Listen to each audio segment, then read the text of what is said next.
लेकिन हमारी पुलिस उसे थाना नहीं दिखा पाई। इसका कारण क्या है? उनकी मुसलमानों की ताकत।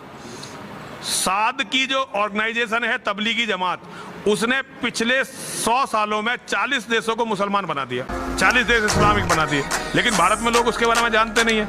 तो भैया ये देखो, ये ताकत का खेल है।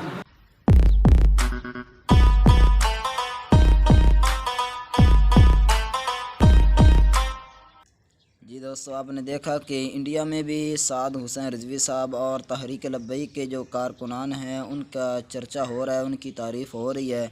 तो इसके बारे में आपकी क्या राय है? इस वीडियो के बारे में आप ज़रूर कमेंट में बताएं। अगर वीडियो अच्छी लगे तो इसे लाइक ज़रूर करें।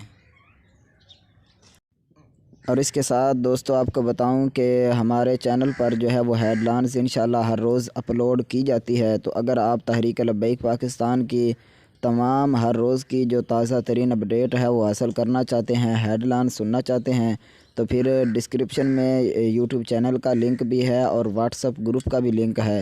आप व्हाट्सअप ग्रुप को भी ज्वाइन कर सकते हैं और इसके साथ आप यूट्यूब चैनल को सब्सक्राइब भी करें और जो है वो घंटी वाला बटन भी दबाएं ताकि तमाम हेडलाइंस जो है वो आप तक तहरीक लब्बैक की जो है वो आप तक बआसानी पहुँच सके।